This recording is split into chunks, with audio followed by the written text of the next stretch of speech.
महत्वपूर्ण पीसी में आप सबका हृदय से अभिनंदन करता हूं।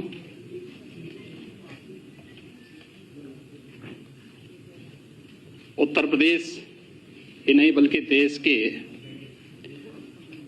किसी भी राज्य के पहले पेपरलेस बजट के लिए प्रदेश के वित्त मंत्री श्री सुरेश खन्ना जी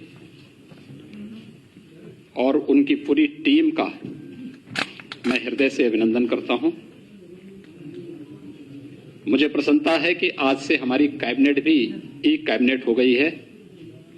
आज प्रातःकालीन सत्र में हमारा बजट पूर्व जो कैबिनेट की बैठक आयोजित हुई थी वह भी ई कैबिनेट थी और ई कैबिनेट के साथ ही आज आपने पेपरलेस बजट को पहली बार देखा है।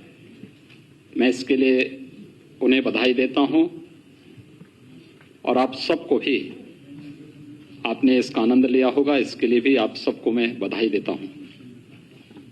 मित्रों, एक लोक कल्याणकारी, विकासोन्मुख, सर्वसमावेशी बजट के लिए मैं वित्त मंत्री, वित्त राज्य मंत्री श्री संदीप सिंह, प्रदेश की अपर मुख्य सचिव वित्त और वित्तायुक्त श्रीमती राधा एस चौहान तथा वित्त विभाग की उनकी पूरी टीम को हृदय से बधाई देता हूं। यह बजट सबका साथ, सबका विकास तथा सबके विश्वास की उत्कृष्ट लोकतांत्रिक भावना से परिपूर्ण प्रदेश के तीव्र, धारणीय एवं सर्वसमावेशी विकास के लिए मील का पत्थर साबित होगा। वैश्विक महामारी कोरोना के मध्य देश के सबसे बड़े राज्य के लिए यह बजट एक नई आशा, एक नई ऊर्जा और उत्तर प्रदेश की नई संभावनाओं को उड़ान देने का एक माध्यम बनेगा। खासतौर पर हर घर को नल, हर घर को बिजली, हर गांव में सड़क और हर गांव को डिजिटल बनाने के संकल्प के साथ ही हर खेत को पानी और हर हाथ को काम देने का संकल्प इस बजट में निहित है। यह बजट प्रदेश के गांव, गरीब, किसान, नौजवान, महिलाएं और समाज के प्रत्येक तबके का प्रतिनिधित्व करने वाला यह बजट है। आत्मनिर्भर उत्तर प्रदेश की भावना के अनुरूप यह बजट है। इसमें रोजगार की व्यवस्था, सभी वर्गों के उत्थान का इरादा, वंचितों, शोषितों एवं युवाओं के सुंदर भविष्य की रूपरेखा और उत्तर प्रदेश के नव निर्माण की संरचना भी इस बजट में निहित है। मैं इस शानदार बजट के लिए वित्त मंत्री जी को और अपर मुख्य सचिव वित्त और वित्तायुक्त जी को हृदय से बधाई देता हूं। प्रदेश वासियों को इतने शानदार बजट के लिए अपनी शुभकामनाएं भी देता हूं। बजट से जुड़ी हुई जो कुछ महत्वपूर्ण बातें हैं उनमें हम सब जानते हैं कि बजट का आकार इस बार 5,50,270.78 करोड़ रुपए का है, जो वर्ष 2020-21 के बजट से 37,410.06 करोड़ रुपए यानी 7.3% अधिक है। अगर आप देखेंगे कि कोविड-19 के दौरान भी वित्तीय अनुशासन को बनाए रखते हुए प्रदेश के इंफ्रास्ट्रक्चर के डेवलपमेंट के साथ साथ लोक कल्याण की भावनाओं के साथ प्रत्येक तबके के हितों को इसके अंदर समाहित करते हुए महत्वपूर्ण कार्यक्रम कदम उठाए गए हैं और उसके तहत हम सब जानते हैं कि विगत वर्ष कोविड-19 के दौरान जिस प्रकार की स्थितियां थीं, उन स्थितियों में हम इस बारे में अच्छी तरह जानते हैं कि प्रदेश ही नहीं बल्कि पूरी दुनिया न केवल आम जनजीवन कोविड-19 के कारण प्रभावित हुआ था, बल्कि अर्थव्यवस्था को सबसे अधिक मार झेलनी पड़ी थी। उस दौरान भी जिस प्रकार का कार्य, उस दौरान भी प्रदेश ने जिस संकल्प शक्ति के साथ आगे बढ़कर के कार्य किया, आदरणीय प्रधानमंत्री जी के मार्गदर्शन में, हम जानते हैं कि हमारे राजस्व की प्राप्तियों में जो हमारे लक्ष्य थे, उस लक्ष्य के अनुरूप उन प्राप्तियों को प्राप्त करने में हमें कुछ कठिनाई हुई। उस सब के बावजूद एफआरबीएम की जो सीमा भारत सरकार ने और रिजर्व बैंक ने रखी है 4.5% का, हम उसको 4.17% तक ही हम लोगों ने सीमित करके रखा और उसके अंदर ही अपने इस बजट को प्रदेश के लिए सर्वांगीण विकास को ध्यान में रख करके हम लोगों ने आज का ये बजट प्रस्तुत किया है। बजट में मुख्य रूप से जिन चीजों की तरफ आप देखेंगे कि बजट की अपनी एक थीम होती है। उत्तर प्रदेश का यह बजट हम लोगों ने जब 2017-18 में अपना बजट प्रस्तुत किया था, तब हम लोगों ने वह बजट प्रदेश के अन्नदाता किसानों को समर्पित किया था। 2019-20 का 18-19 का हमारा बजट प्रदेश के औद्योगिक विकास को समर्पित था। 19-20 का हमारा बजट मातृशक्ति को समर्पित था और 20-21 का हमारा बजट प्रदेश के युवाओं के लिए और प्रदेश के इंफ्रास्ट्रक्चर डेवलपमेंट को समर्पित था। तो इस बार का यह बजट जिस पर फोकस किया गया है, यहां पर हम लोगों ने प्रदेश के समग्र और समावेशी विकास और प्रदेश के विभिन्न वर्गों के स्वावलंबन के माध्यम से सशक्तिकरण को आधार बनाकर के इस बजट को प्रस्तुत किया गया है। प्रदेश में ईज ऑफ लिविंग को और आसान करने के लिए हर घर को जल, हर घर को बिजली, हर गांव को सड़क और हर गांव को डिजिटल बनाने की प्रक्रिया के साथ प्रदेश में समग्र विकास की एक रूपरेखा इस बजट के माध्यम से प्रारंभ की गई है। खासतौर पर जब हम कृषि क्षेत्र की ही बात करते हैं, मुख्यमंत्री कृषक दुर्घटना कल्याण योजना को विस्तार दिया गया है। इसमें अब तक किसान आच्छादित था, अब किसान के साथ साथ किसान के परिवार का कमाऊ सदस्य, बटाईदार और अन्य लोगों को भी शामिल करते हुए अगर दुर्घटना से किसी ऐसे व्यक्ति की मौत होती है तो 5 लाख रुपए की सहायता इस बीमा योजना के माध्यम से उस किसान परिवार को या उस बटाईदार को या किसान परिवार के सदस्य की दुखद मृत्यु पर स्वतः ही इस योजना से प्राप्त होगी। बजट में इस बात की व्यवस्था की गई है। साथ ही साथ जो किसान परिवार आयुष्मान भारत से स्वास्थ्य बीमा से कवर नहीं प्राप्त किए हैं, उन्हें मुख्यमंत्री जन आरोग्य योजना के अंतर्गत 5 लाख रुपए की भी निःशुल्क स्वास्थ्य बीमा का भी कवर देने का प्रावधान हम लोगों ने इस बजट में इस बार किया है। मित्रों, महिलाओं की दृष्टि से कुछ नई योजनाएं प्रारंभ की गई हैं। आप सब जानते हैं मुख्यमंत्री कन्या सुमंगला योजना को व्यापक आयाम मिला है। इससे पहले मुख्यमंत्री सामूहिक विवाह की योजना बड़ी लोकप्रिय हुई है, जिसमें 1.25 लाख से अधिक बालिकाओं की शादी ब्याह के कार्यक्रम इस योजना के माध्यम से आगे बढ़े हैं। हमने इसकी राशि को 31,000 से बढ़ाकर 35,000 से बढ़ाकर के 51,000 रुपये भी विगत वर्ष किया था। इस वर्ष मुख्यमंत्री सक्षम सुपोषण योजना एक नई योजना उन क्षेत्रों के लिए, उन लोगों के लिए लाई जा रही है 6 महीने से लेकर 5 साल तक किसी भी बच्चे के लिए जो कुपोषित है उस बच्चे को सुपोषित करने के लिए, या जो बालिकाएं स्कूल नहीं जा पाती हैं 11 से 14 साल तक की उन बालिकाओं के लिए जो एनीमिया से पीड़ित हैं उनके लिए भी इस बजट में एक प्रावधान किया गया है। दूसरा, एक बहुत अच्छी योजना महिला सशक्तिकरण की दिशा में प्रारंभ की जा रही है और यह है महिला सामर्थ्य योजना।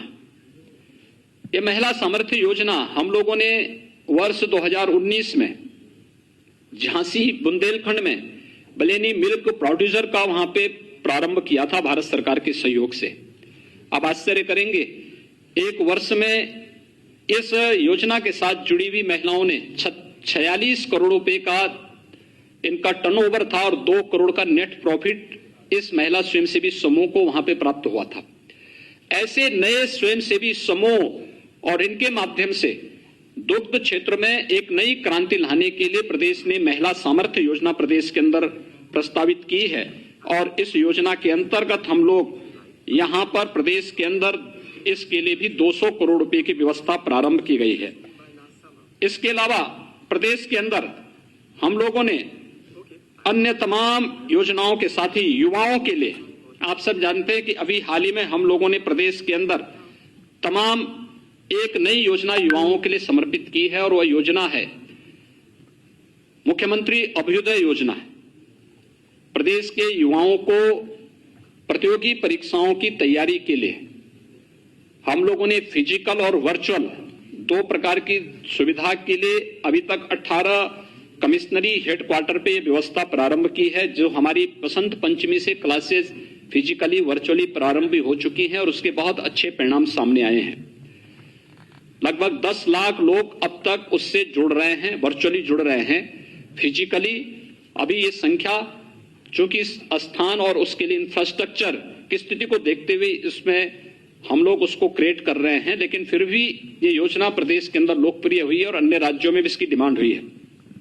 हम लोगों ने एक व्यवस्था इसके साथ जोड़ी है कि इन प्रतियोगी परीक्षाओं के लिए, चाहे वह यूपीएससी का हो या प्रदेश के पीसीएस का हो या फिर बैंकिंग का हो, रेलवे का हो या फिर नीट या आईआईटी जेईई के लिए या एनडीए सीडीएस के लिए जो बच्चे तैयारी करते हैं, तो उनको हम इसका एक प्लेटफॉर्म मुख्यमंत्री अभ्युदय योजना से प्रारंभ कर ही रहे हैं।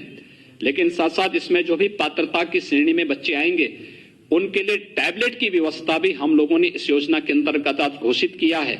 उन्हें एक एक टैबलेट भी उपलब्ध कराएंगे, क्योंकि जो बच्चे वर्चुअली इस क्लास के साथ जुड़ेंगे उनके लिए टैबलेट आवश्यक और टैबलेट की व्यवस्था का प्रावधान आज के इस बजट में उनके लिए किया गया है। इसके अलावा प्रदेश के अंदर 18 कमिश्नरी हैं। हमारे पास लखनऊ में देश का पहला सैनिक स्कूल है, 3 अन्य सैनिक स्कूल प्रस्तावित निर्माणाधीन है, एक गोरखपुर में प्रस्तावित है। लेकिन इस सब के बावजूद हमारे कुछ कमिश्नरी ऐसे हैं, 18 कमिश्नरी हैं और 18 कमिश्नरी में से जो कमिश्नरी शेष बची हैं जिनमें कोई सैनिक स्कूल नहीं है, उसमें एक एक सैनिक स्कूल को भी हम लोगों ने आज प्रस्तावित किया है कि एक एक सैनिक स्कूल उस कमिश्नरी के अंदर किसी एक जनपद में स्थापित करने की कार्य योजना हम इसके साथ बनाएंगे। संस्कृत पढ़ने वाले बच्चों के लिए, उनके लिए सबसे बड़ी समस्या होती है कि उनकी लॉजिंग और फूडिंग की व्यवस्था नहीं हो पाती है, जिससे विद्यालयों में भी उपस्थिति नहीं रहती है और साथ साथ स्वाभाविक रूप से बच्चे नहीं आ पाते हैं तो विद्यालयों में भी उपस्थिति कम रहती है और उन बच्चों के सामने भी। अब हम लोगों ने एक व्यवस्था प्रारंभ की है। बजट में एक प्रावधान कर दिया गया कि जिन आश्रमों में सुविधा होगी तो गुरुकुल पद्धति से अगर वे लॉजिंग की व्यवस्था करेंगे तो उनकी लॉजिंग और फूडिंग के लिए सरकार इसके लिए व्यवस्था करेगी और इसमें हम गुरुकुल पद्धति को पुनर्जीवित करने के लिए संस्कृत पाठ्यक्रम को और मजबूती से आगे बढ़ाने के उन बच्चों की लॉजिंग और फूडिंग की सुविधा के लिए सरकार इसमें सहयोग करेगी और ये कार्यक्रम आगे बढ़ेंगे। प्रदेश के अंदर खेलकूद और खेल विकास और खेलकूद के लिए भी प्रोत्साहन के लिए प्रदेश सरकार ने व्यवस्था की है। हम लोगों ने प्रदेश के अंदर पहले से हमारी योजना चली, हर गांव में खेल का मैदान होना चाहिए। खेल के मैदान के साथ साथ ओपन जिम की स्थापना भी वहां पर हो, जिससे बच्चों के अंदर अपने स्वास्थ्य के प्रति एक नई जागरूकता पैदा हो सके। यह कार्य हम प्रारंभ कर रहे हैं। पीआरडी के भी सशक्तिकरण करने की दिशा में भी एक कार्यक्रम बनाए जा रहे हैं। और प्रदेश के अंदर एक व्यवस्था कि जिस कमिश्नरी में कोई राज्य विश्वविद्यालय हमारा अभी नहीं है, 3 राज्य विश्वविद्यालय हमारे वर्तमान में प्रस्तावित हैं, एक सहारनपुर में, दूसरा अलीगढ़ में, तीसरा आजमगढ़ में। इसके अलावा जिस कमिश्नरी में कोई राज्य विश्वविद्यालय नहीं होगा, वहां पर हम एक नए राज्य विश्वविद्यालय की स्थापना वहां पर हम लोग करेंगे। इस दिशा से एक बड़ा कार्यक्रम, इस बड़ी घोषणा भी इस बजट में की गई है। इसके साथ ही प्रदेश के अंदर हमारे 69 जनपद ऐसे हैं जिन 69 जनपदों में कोई ना कोई हमारा मेडिकल कॉलेज है, गवर्नमेंट का हो या प्राइवेट क्षेत्र का मेडिकल कॉलेज वहां पर है और बेहतरीन स्वास्थ्य की सुविधा वहां पे उपलब्ध होती है। जिन क्षेत्रों में कोई मेडिकल संस्थान या मेडिकल कॉलेज नहीं, जिन जनपदों में ऐसे 16 जनपद हैं, उन 16 जनपदों में भी पीपीपी मोड में हम लोग नए मेडिकल कॉलेज स्थापना के लिए सहयोग करेंगे। इसकी पॉलिसी हमारी तैयार हो चुकी है और बजट में इसकी घोषणा कर दी गई है। ये प्रदेश के अंदर हेल्थ इंफ्रास्ट्रक्चर की स्ट्रेंथनिंग के लिए एक बहुत बड़ी घोषणा है और ये प्रदेश के स्वास्थ्य सुविधाओं को और बेहतर बनाने में इससे काफी मदद मिलेगी। प्रदेश के अंदर हम लोगों ने कोरोना कालखंड में इस बात को देखा होगा कि प्रदेश के अंदर संगठित और असंगठित क्षेत्र के श्रमिकों के सामने किस प्रकार की समस्याएं खड़ी होती हैं। कोरोना जैसी महामारी के दौरान सारी व्यवस्था अस्त व्यस्त सी हो गई और बड़े पैमाने पर लोगों ने प्लान का रास्ता अपनाना प्रारंभ किया था। उस समय हम लोगों ने फ्री में राशन, भरण पोषण भत्ता और उनके आवागमन की व्यवस्था को सुनिश्चित करने का कार्य किया था।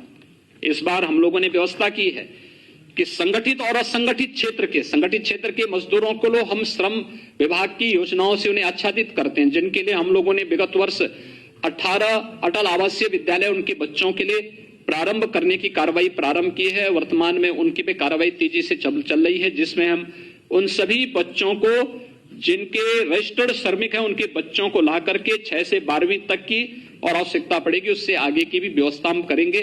ढेर सारी योजनाएं उनके लिए हम पहले से चला रहे हैं। श्रम विभाग के द्वारा ही उन्हें हम न केवल उन लोगों को वहां पे हम लोगों ने पहले से ही स्वास्थ्य बीमा की बल्कि सामाजिक सुरक्षा की गारंटी भी वहां पर उपलब्ध कराई है। पहली बार असंगठित क्षेत्र के उन मजदूरों के लिए जिनकी संख्या अगर अकेले प्रदेश के अंदर ही हम देखेंगे लगभग 1 करोड़ से अधिक है। 40 लाख प्रवासी कामगार और श्रमिक तो केवल प्रदेश में ही आए थे कोरोना कालखंड में।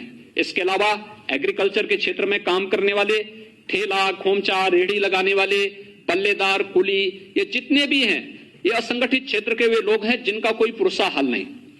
प्रदेश सरकार ने एक व्यवस्था की है कि असंगठित क्षेत्र के हर व्यक्ति को हम लोग उनका रजिस्ट्रेशन की कार्रवाई करने जा रहे हैं और उन सभी को 2 लाख रुपए की सामाजिक सुरक्षा की गारंटी प्रदेश सरकार उन्हें उपलब्ध कराएगी।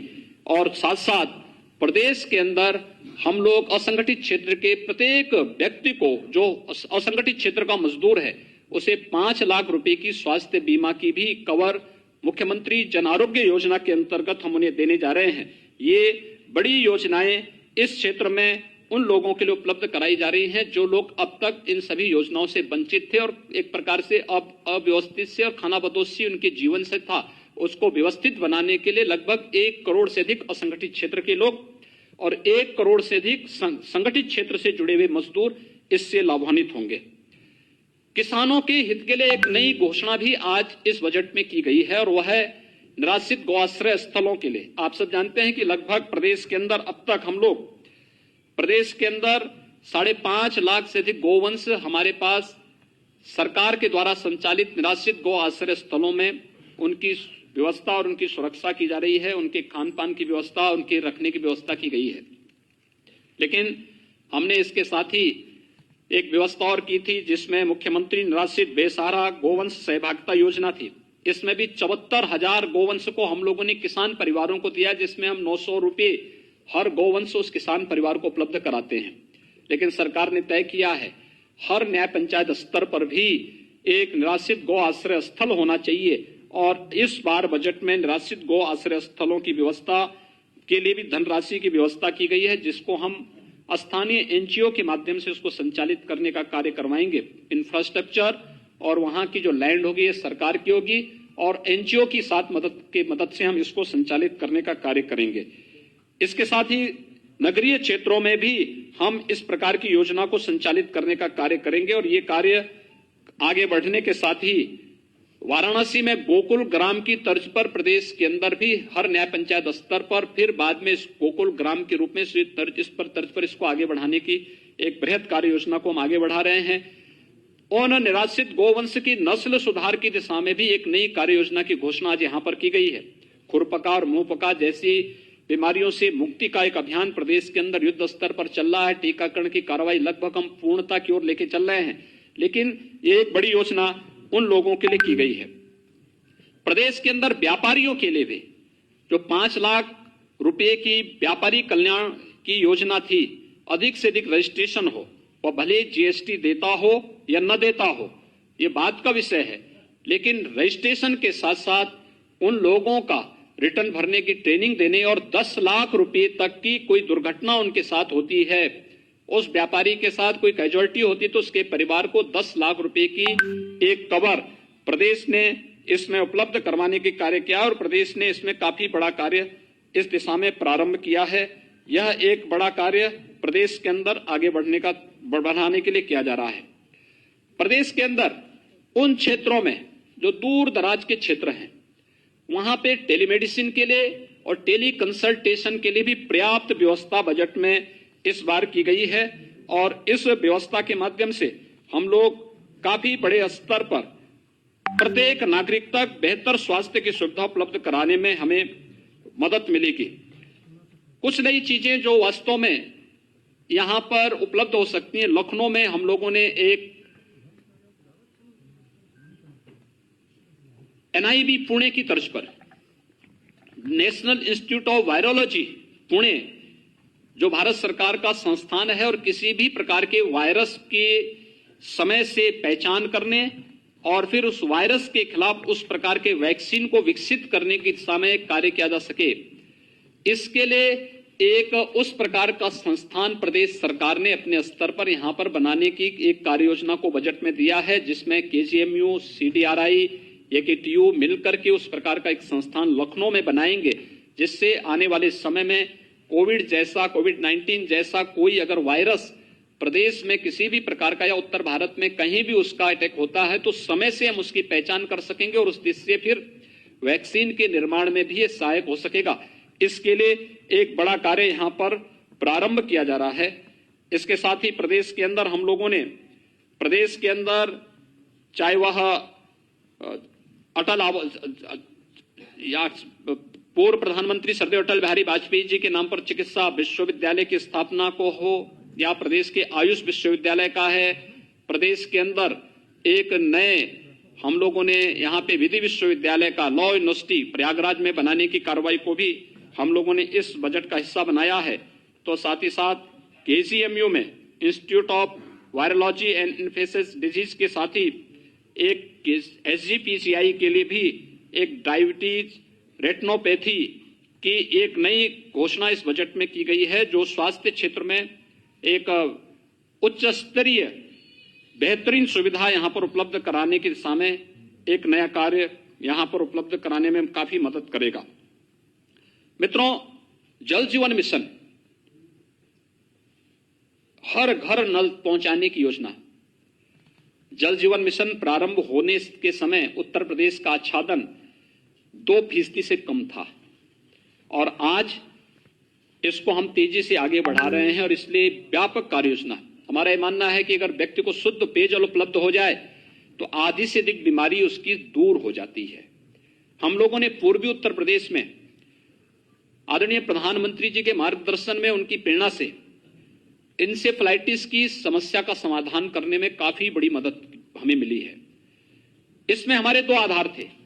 एक था स्वच्छ भारत अभियान, हर परिवार के पास एक शौचालय उपलब्ध कराना, और दूसरा था शुद्ध पेयजल की आपूर्ति। 38 जनपदों में प्रतिवर्ष 1200 से 1500 जिन बच्चों की मौत होती थी, 1 से 15 वर्ष तक के बच्चों की लगभग 1200 से 1500 मौतें प्रतिवर्ष होती थी। पिछले 4 वर्ष के दौरान अंतर विभागीय समन्वय के माध्यम से हम लोगों ने एक जो प्रयास प्रारंभ किया, उसका परिणाम है बीमारी में 75% नियंत्रण करने और मौत पर 95% तक नियंत्रण करने में हमें सफलता प्राप्त हुई है। एक बड़ी सफलता इसमें प्राप्त हुई है, और अब उसी दिशा में नए प्रयास प्रारंभ करने के लिए हर घर नल की इस योजना को भी हम, जिससे प्रदेश के अंदर बुंदेलखंड का क्षेत्र हो, बिंद का क्षेत्र हो, आर्सेनिक, फ्लोराइड या खारा पानी की समस्या से जो क्षेत्र जूझ रहे हैं या जहां पे अन्य समस्याएं हैं, उन सभी को ग्रामीण और शहरी दोनों के लिए लगभग 17,000 करोड़ रुपए की बड़ी व्यवस्था बजट में की गई है, जिससे हर एक व्यक्ति को शुद्ध पेयजल की आपूर्ति हम कर सकेंगे। और केवल योजना लागू ही नहीं होना, बल्कि इस योजना को सस्टेनेबल बनाने के लिए जो इस योजना के साथ जुड़ेगा उसको 10 वर्षों तक उस योजना की देखभाल करने की भी जिम्मेदारी लेनी है। ये इसके साथ जोड़ा जा रहा है, इसलिए एक बड़ा कार्य इसमें ग्रामीण और शहरी क्षेत्रों के साथ इसको जोड़ने का प्रयास प्रारंभ किया गया है। प्रदेश में नगरीय क्षेत्रों का दायरा बढ़ा है। पहले हमारे पास कुल 653 नगर निकाय थे, आज ये बढ़कर के इनकी संख्या लगभग 734 के आसपास इनकी संख्या पहुंच रही है। एक बड़ी संख्या इनकी बढ़ रही है, तो शहरी क्षेत्रों में भी नागरिकों के जीवन स्तर में सुधार करने के लिए 10 स्मार्ट सिटी भारत सरकार ने घोषित की थी। राज्य सरकार के साथ मिलकर के जो 7 अन्य नगर निगम थे, उन्हें राज्य सरकार अपने खर्चे पर स्मार्ट सिटी के रूप में डेवलप करने जा रही है, और राज्य सरकार के खर्चे पर उनका यहां पर विस्तार, उनको स्मार्ट सिटी के रूप में विकसित करने की कार्य योजना प्रदेश सरकार ने यहां पे प्रारंभ की है। इसके साथ ही 60 शहर हमारे ऐसे हैं जो अमृत योजना से आच्छादित हैं। वहां पे पेयजल के साथ साथ सेवर आदि की व्यवस्था के आगे बढ़ाने के साथ ही ग्रामीण और शहरी क्षेत्रों में आवास की सुविधा उपलब्ध कराने और शेष अन्य लोगों के लिए एफोर्डेबल हाउसिंग की स्कीम, जिनके पास अपने स्वयं की लैंड नहीं लेकिन वे शासन की आवासीय सुविधा से लाभान्वित हो सकेंगे, एफोर्डेबल हाउसिंग की स्कीम के साथ हम लोगों ने इस कार्यक्रम को आगे बढ़ाने का कार्य किया है, और ये बहुत अच्छे ढंग से प्रदेश के अंदर ये चीजें आगे चल रही हैं।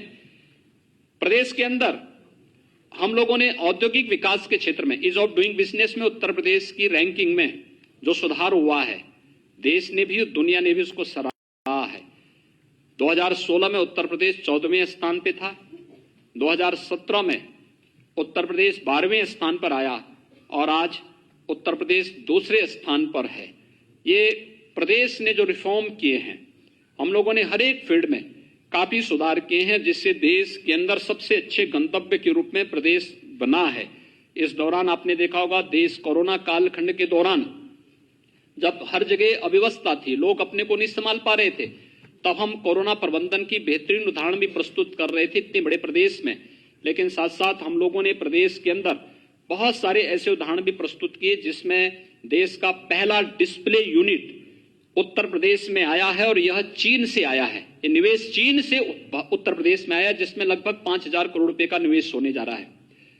प्रदेश में डाटा सेंटर पार्क की स्थापना के लिए 6,000 करोड़ रुपए की ये कार्य योजना क्रियाशील हो चुकी, यानी इसमें कार्य प्रारंभ हो चुका है।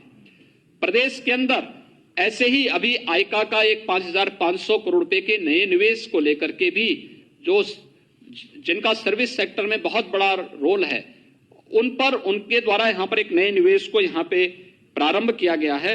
ये इसलिए संभव हो पाया है क्योंकि हम लोगों ने इस फील्ड में जो कार्य किए हैं उसके माध्यम से इसमें काफी इससे संभावनाएं इससे आगे बढ़ी हैं। प्रदेश के अंदर हम लोगों ने निवेश की संभावनाओं को आगे बढ़ाने के लिए सुरक्षा का एक माहौल दिया है। अपराध की प्रकृति समय के अनुरूप बदली है, और प्रदेश सरकार ने इस चीज को सुनिश्चित किया है, बजट में हमने इसका प्रावधान किया है कि प्रदेश का पहला फॉरेंसिक एक इंस्टीट्यूट यहां पे हम लोग लखनऊ में स्थापित करने जा रहे हैं।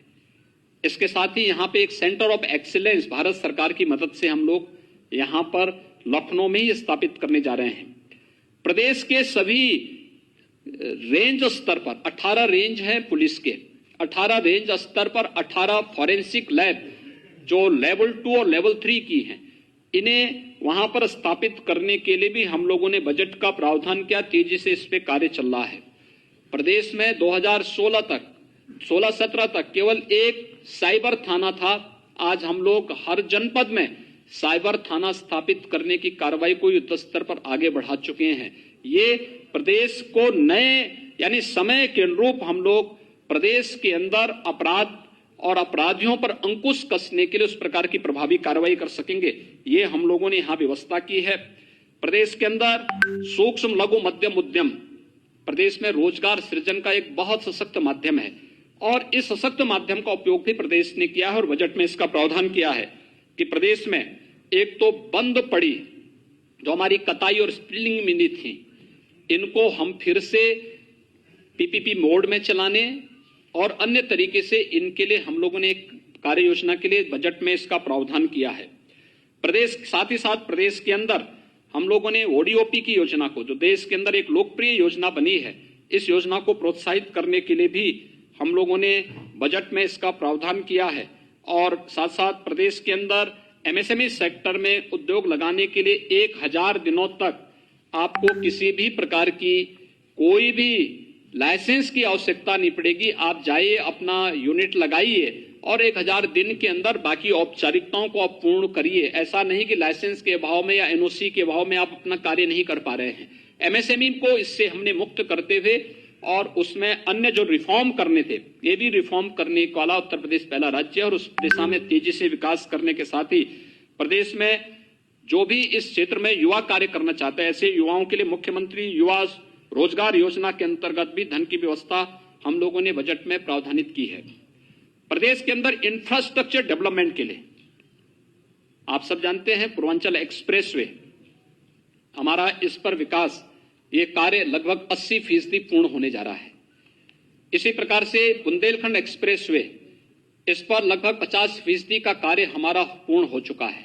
गोरखपुर लिंक एक्सप्रेसवे लगभग 25% से अधिक कार्य हमारा यहां पर तेजी के साथ आगे बढ़ चुका है। बलिया लिंक एक्सप्रेसवे, इसकी कार्य योजना को सरकार ने अपनी सैद्धांतिक मंजूरी दे दी है और अब हम एक नए एक्सप्रेसवे के साथ आगे बढ़ रहे हैं। यह है गंगा एक्सप्रेसवे, मेरठ से प्रयागराज तक। एक बड़े एक्सप्रेसवे के लिए जमीन अधिग्रहण की कार्रवाई के लिए धनराशि की व्यवस्था इस बजट में की जा रही है। इसके साथ ही प्रदेश के अंदर जो अवशेष हमारी इंटर स्टेट इंटरनेशनल कनेक्टिविटी है, उसको 4 लेन से जोड़ने के लिए भी, हमारे प्रदेश के अंदर जिला मुख्यालयों को 4 लेन से जोड़ने के लिए भी, ग्रामीण क्षेत्र में जिन क्षेत्रों में आज तक कनेक्टिविटी नहीं हो पाई है, उस हर गांव को भी सड़क की कनेक्टिविटी से प्रधानमंत्री सड़क योजना के माध्यम से या फिर प्रदेश सरकार की ही किसी योजना के माध्यम से जोड़ने के लिए भी हम लोगों ने बजट में इसका प्रावधान किया है और हर गांव डिजिटल होगा। आपने देखा होगा हर गांव में ग्राम सचिवालय के निर्माण की कार्रवाई युद्ध स्तर पर प्रदेश के अंदर वर्तमान में चल रही है। कोरोना कालखंड में ही हमने इस योजना से आगे बढ़ाया था। हर एक गांव में कॉमन सर्विस सेंटर बना करके और कॉमन सर्विस सेंटर में ही अब गांव में ही आय प्रमाण पत्र, मूल निवास प्रमाण पत्र, जाति प्रमाण पत्र, ये गांव में ही डिजिटली प्राप्त होगा। इसके साथ ही हर गांव में एक बैंकिंग कॉरेस्पॉन्डेंट सखी, गांव की हर एक महिला को गांव में ही रोजगार मिलेगा और अब बैंकिंग कॉरेस्पॉन्डेंट सखी के रूप में ही गांव में अपनी सेवा दे पाएगी। लोगों को बैंकों तक जाने और बैंकों के सामान्य कामकाज को और समय को बचत करने में एक बहुत निर्णायक भूमिका, क्रांतिकारी निर्णय इस क्षेत्र में एक तो लिया गया है। दूसरा, हर गांव में एक सामुदायिक शौचालय में भी गांव की एक महिला को रोजगार देने के लिए भी कार्य युद्ध स्तर पर प्रारंभ हुआ है। यानी रोजगार सृजन की दिशा में एक बड़ा कार्य इस क्षेत्र में हुआ है। लेकिन साथ ही हम लोगों ने एयर कनेक्टिविटी को भी बेहतर किया है। आप सब जानते हैं एयर कनेक्टिविटी में अयोध्या में हमारा जो एयरपोर्ट है, इंटरनेशनल एयरपोर्ट के रूप में इसे हम डेवलप करने जा रहे हैं और यहाँ की कनेक्टिविटी को बेहतर, यहां पर हम लोगों ने एयरपोर्ट के निर्माण की कार्रवाई को युद्ध स्तर पर हमारा एक कार्य चल रहा है। अयोध्या एक एयरपोर्ट के रूप में विकसित होगा, इसको बाद में एक हम लोग इंटरनेशनल एयरपोर्ट के रूप में डेवलप करेंगे। जेवर एयरपोर्ट, पहले वहां पे एक व्यवस्था थी कि वहां पे जो केवल 2 वहां पे एयर स्ट्रिप बनेंगे, लेकिन अब उससे बढ़ा करके 6 तक विस्तार देने के कार्य योजना के लिए धनराशि की व्यवस्था इस बजट में की गई है। जेवर का हमारा एयरपोर्ट एशिया का सबसे बड़ा एयरपोर्ट बनने जा रहा है। वहां पे विकास की उन अनंत संभावनाओं को आगे बढ़ाने को एक नया स्थान उसमें प्राप्त होगा, चाहे वह फिल्म सिटी के कार्यक्रम को आगे बढ़ाने का हो, फिल्म सिटी को वहां पे आगे बढ़ाने का हो, वहां पे एक आईटी सिटी के रूप में उसे डेवलप करने के लिए भी एक नई कार्य योजना के साथ हम लोगों ने वहां पे कार्य प्रारंभ किया है। हम लोगों के इसके अलावा प्रदेश के अंदर कुशीनगर में इंटरनेशनल एयरपोर्ट बन रहा है।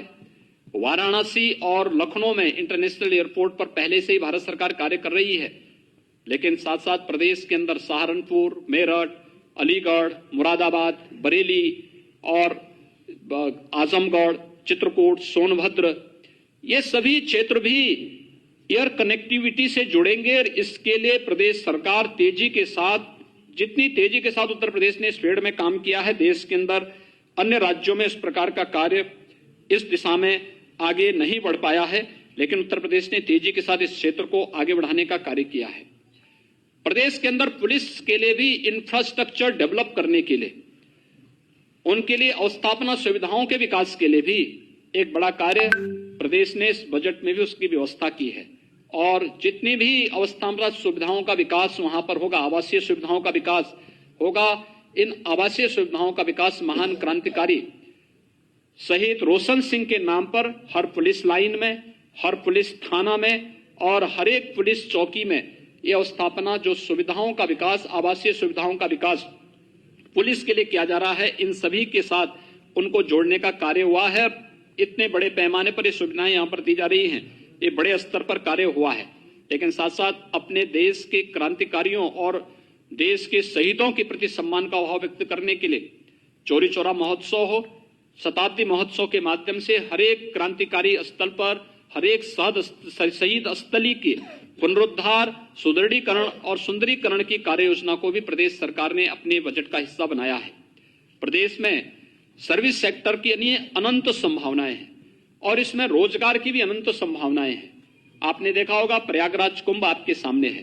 प्रयागराज कुंभ के माध्यम से कैसे, जहां पर महाकुंभ के समय में केवल 12 करोड़ ही श्रद्धालु और पर्यटक आ पाए थे, थोड़ी सी व्यवस्था प्रदेश सरकार ने की, स्वच्छता, सुरक्षा और सुव्यवस्था का एक मानक प्रस्तुत किया। 24 करोड़ पर्यटक और श्रद्धालु उसी प्रयागराज कुंभ में वहां पर आए। अयोध्या दुनिया के अंदर एक नए टूरिस्ट स्पॉट के रूप में डेवलप हुआ है। जो फुटफॉल है अयोध्या का, अगर आप देखेंगे, अद्भुत है और बहुत उसको देख करके वास्तव में यानी अकल्पनीय है। प्रदेश सरकार ने निर्णय लिया है इस फील्ड का बेहतर उपयोग करने के लिए। हमें, हमारे पास व्यापक संभावनाएं इस फील्ड की हैं और खासतौर पर इस जो रिलीजियस, जो हमारे पास टूरिस्ट है या श्रद्धालु है, उसके लिए अयोध्या है, वह काशी है, प्रयागराज है, चित्रकूट है, निमिष है, विंध्यवासिनी धाम है, देवीपाटन धाम है, सुख तीर्थ है। इन सभी के समग्र विकास के साथ, यानी यहाँ पे जनता को बुनियादी सुविधाएं मिल सकें और यहाँ पे आस्था का भी सम्मान हो सके, इसके विकास की एक कार्य योजना तो हमने ली ही है। मुख्यमंत्री पर्यटन संवर्धन योजना के अंतर्गत भी हमने पर्याप्त धनराशि की व्यवस्था की है कि प्रदेश के अंदर इको टूरिज्म की जो संभावनाएं, हेरिटेज टूरिज्म के लिए जितनी संभावनाएं हैं, इन सभी को हम आगे बढ़ा सकें। चाहे वह आपने देखा होगा एक दीपोत्सव के कार्यक्रम ने या एक रंगोत्सव के कार्यक्रम ने बरसाना और वृंदावन को किस रूप में एक नई ऊंचाइयों तक पहुंचाया है। देव दीपावली ने काशी के देव दीपावली को कैसे दुनिया के अंदर एक नए इवेंट के रूप में प्रस्तुत किया है। ये सारी चीजें हम इसके साथ जोड़ने जा रहे हैं। हम लोगों ने प्रदेश के अंदर इस पूरे बजट में अनुसूचित जाति के लिए भी, जनजाति के लिए भी, पिछड़ी जाति के लिए भी पर्याप्त धनराशि व्यवस्था, उनके पुनरुद्धार और उनके कल्याण के लिए शासन की योजनाओं को उन तक पहुंचाने के लिए पर्याप्त धनराशि की व्यवस्था की है। लेकिन साथ ही साथ लखनऊ में एक जनजातीय संग्रहालय की स्थापना हो सके, इसके लिए भी सरकार ने व्यवस्था इस बजट में, यहां पर इस बजट में इसका भी प्रावधान किया है। यानी अगर हम कहें कि यह बजट प्रदेश की 24 करोड़ भावनाओं का प्रतिनिधित्व करता हुआ प्रदेश के अंदर हर एक सेक्टर के समग्र विकास को और एक सर्वसमावेशी विकास को ध्यान में रख करके बनाया गया है। मैं एक लोक कल्याणकारी, विकासोन्मुख, सर्वसमावेशी बजट के लिए अपने वित्त मंत्री श्री सुरेश खन्ना जी को, वित्त राज्य मंत्री श्री संदीप सिंह जी को, अपर मुख्य सचिव वित्त एवं वित्त आयुक्त श्रीमती राधा एस चौहान जी को और वित्त विभाग की पूरी टीम को एक बार फिर से बधाई देता हूं और एक अच्छे बजट के लिए, जिसमें अधिवक्ताओं के लिए भी और समाज के प्रत्येक तबके के लिए बेहतर व्यवस्था की गई है। पत्रकारों के लिए तो पहले हम व्यवस्था कर चुके हैं। नहीं, आवासीय सुविधा, मीडिया के लिए तो आवासीय सुविधा की भी और स्वास्थ्य बीमा का हम पहले ही कवर दे चुके हैं। व्यवस्था आगे हो चुका, बढ़ चुका है, बढ़ चुका, हमारे स्तर पर पहले हो चुकी है। बेहतरीन व्यवस्था उसमें की जा रही है और बेहतरीन व्यवस्था होगी। आप सबके सहयोग के लिए एक बार फिर से मैं बहुत बहुत बधाई देता हूं, अपनी शुभकामनाएं देता हूं और विश्वास व्यक्त करता हूं कि बजट प्रदेश के समग्र विकास को और सर्वसमावेशी विकास को एक नई ऊंचाइयों तक पहुंचाएगा। बहुत बहुत धन्यवाद।